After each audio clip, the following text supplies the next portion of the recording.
नमस्कार दोस्तों, आज हम एक बहुत ही महत्वपूर्ण और प्रेरणादायक विषय पर चर्चा करेंगे। हिटलर की पराजय से सीखने योग्य सच्चे नेतृत्व के महत्वपूर्ण सबक। एडोल्फ हिटलर, एक नाम जो इतिहास में अत्यधिक विवादित और भयावह नेता के रूप में दर्ज है, लेकिन उसकी पराजय और गलतियों से हम सच्चे नेतृत्व के कई महत्वपूर्ण सबक सीख सकते हैं। हिटलर की पृष्ठभूमि और आरंभिक जीवन। एडोल्फ हिटलर का जन्म 20 अप्रैल 1889 को ऑस्ट्रिया में हुआ था। उसका बचपन कठिनाइयों से भरा था और वह एक महत्वाकांक्षी कलाकार बनना चाहता था, लेकिन उसके सपने टूट गए जब उसे वियना की कला अकादमी में प्रवेश नहीं मिला। इस असफलता ने उसके जीवन को एक नई दिशा दी। प्रथम विश्व युद्ध और राजनीतिक उदय। हिटलर ने प्रथम विश्व युद्ध में भाग लिया और जर्मनी की सेना में सेवा की। युद्ध के बाद वह जर्मनी की नई राजनीतिक पार्टी नाजी पार्टी से जुड़ गया। उसने अपने करिश्माई भाषणों और प्रचार से तेजी से लोकप्रियता हासिल की। 1923 में हिटलर ने म्यूनिख में एक असफल तख्तापलट का नेतृत्व किया, जिसे बियर हॉल पुट्श कहा जाता है। इस असफलता ने उसे जेल भेज दिया, लेकिन वहां से उसने मीन कैम्प नामक किताब लिखी, जिसमें उसके विचार और योजनाएं थी। इस घटना ने हिटलर को एक नए तरह का नेता बना दिया, जो अपनी गलतियों से सीखने को तैयार था। 1933 में हिटलर जर्मनी का चांसलर बन गया और उसने तानाशाही शासन की स्थापना की। उसने यहूदी विरोधी नीतियों को लागू किया और दूसरे विश्व युद्ध की शुरुआत की, लेकिन उसकी तानाशाही और निरंकुश नेतृत्व ने उसे विनाश की ओर ले जाया। सच्चे नेतृत्व का पहला सबक है विनम्रता और दया। हिटलर की क्रूरता और अहंकार ने उसे लोगों के समर्थन से वंचित कर दिया। एक सच्चे नेता को अपने साथियों और अनुयायियों के प्रति दया और सम्मान दिखाना चाहिए। हिटलर की सैन्य गलतियां और उनके परिणाम। हिटलर ने कई महत्वपूर्ण सैन्य गलतियां की, जैसे रूस पर हमला। उसने अपने जनरलों की सलाह को नजरअंदाज किया और जिद्दी फैसले किए। सच्चे नेतृत्व का दूसरा सबक है सलाह का महत्व।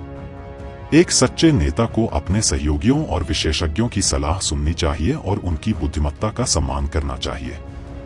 हिटलर की अनदेखी और अहंकार ने उसे कई महत्वपूर्ण अवसरों से वंचित कर दिया। हिटलर का प्रचार तंत्र और उसकी सीमाएं। हिटलर ने अपनी लोकप्रियता को बढ़ाने के लिए व्यापक प्रचार तंत्र का उपयोग किया। उसने झूठी सूचनाओं और भय का उपयोग किया, लेकिन यह रणनीति लंबे समय तक नहीं टिक सकी। सच्चे नेतृत्व का तीसरा सबक है सत्य और पारदर्शिता। एक सच्चे नेता को सत्य और पारदर्शिता को अपनाना चाहिए। झूठ और भय का आधार कमजोर होता है। हिटलर की तानाशाही और शक्ति का दुरुपयोग। हिटलर ने अपनी शक्ति का दुरुपयोग किया और अपने विरोधियों को कुचल दिया। उसकी तानाशाही ने लाखों निर्दोष लोगों की जान ली और उसे अंतर्राष्ट्रीय स्तर पर नफरत का पात्र बना दिया। सच्चे नेतृत्व का चौथा सबक है न्याय और समानता। एक सच्चे नेता को अपने सभी अनुयायियों के प्रति न्याय और समानता का व्यवहार करना चाहिए। हिटलर के शासन का आरंभ और उसकी गलतियां। हिटलर ने 1934 में खुद को जर्मनी का फ्यूरर घोषित कर दिया। उसने निरंकुश शासन की शुरुआत की। उसने सेना का विस्तार किया और कई आक्रामक नीतियां लागू की। उसकी सबसे बड़ी गलती थी रूस पर हमला करना, जिसे ऑपरेशन बारबारोसा कहा जाता है। इस अभियान ने उसकी सेना को अत्यधिक ठंड और आपूर्ति की कमी के कारण कमजोर कर दिया। सच्चे नेतृत्व का पांचवां सबक है यथार्थवादी योजनाएं बनाना। एक सच्चे नेता को अपनी योजनाओं में यथार्थवाद और समर्पण का समावेश करना चाहिए। हिटलर की आत्महत्या और नाजी जर्मनी का पतन। 1945 में हिटलर की सेनाएं हार गईं और उसने आत्महत्या कर ली। उसकी पराजय ने नाजी शासन के अंत को चिह्नित किया और जर्मनी को बर्बादी में डाल दिया। सच्चे नेतृत्व का छठा सबक है विनम्रता से हार स्वीकारना। एक सच्चे नेता को अपनी गलतियों को स्वीकार करने और उनसे सीखने की क्षमता होनी चाहिए। इस घटना ने नाजी जर्मनी के अंत को चिन्हित किया और द्वितीय विश्व युद्ध की समाप्ति का मार्ग प्रशस्त किया।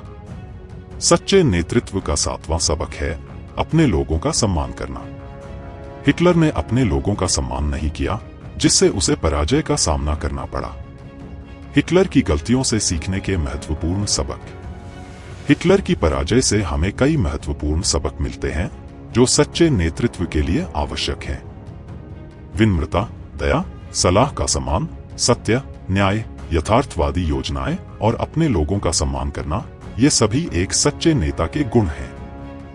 इन सबकों को अपनाकर हम न केवल एक बेहतर नेता बन सकते हैं, बल्कि एक बेहतर इंसान भी।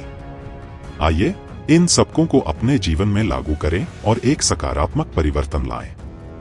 धन्यवाद।